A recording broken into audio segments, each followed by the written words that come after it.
Hey everyone, I just wanted to get on here for a few minutes and talk a little bit about antibiotic resistance.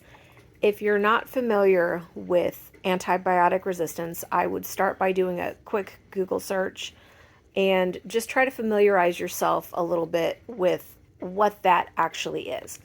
Antibiotics are often used in hospital settings to treat patients that have infections.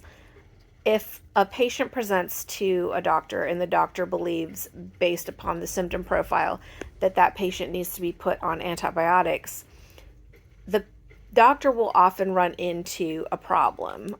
This problem is diet related. Typically, if a patient presents with a problem that the doctor believes they can treat through antibiotics, but the patient also has a diet that is including a wide amount of animal products that are heavily injected with antibiotics through the breeding and growing process before slaughter, the physician will find him or herself in a place that is hard to navigate because they want to be able to treat the patient, they want to be able to help the patient heal.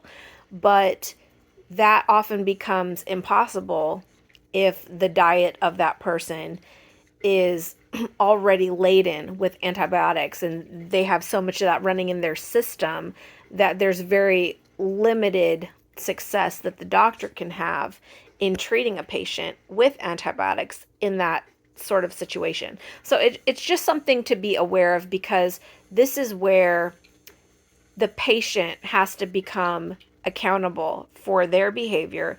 They have to be responsible, and they have to do what they need to do to ensure that should they need an antibiotic in the future, that it would have a likelihood of working.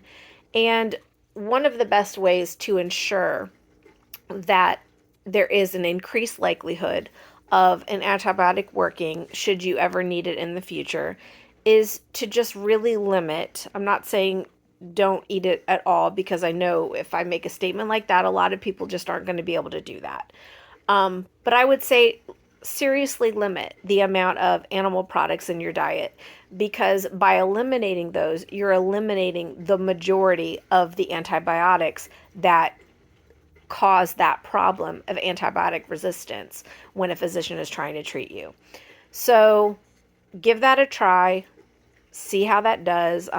You might be surprised to find that a lot of your other health ailments that you may be suffering from have a tendency to also go away when you start implementing that practice in your life. I hope that this message was helpful.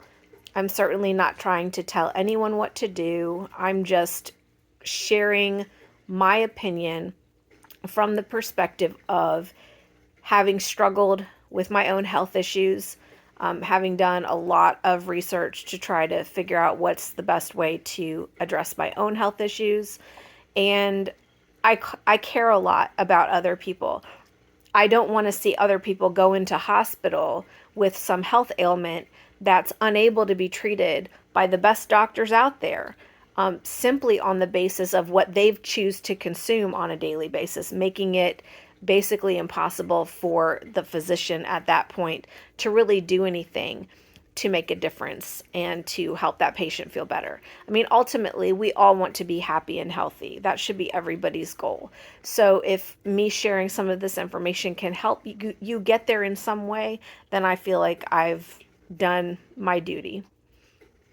Have a blessed day. Bye.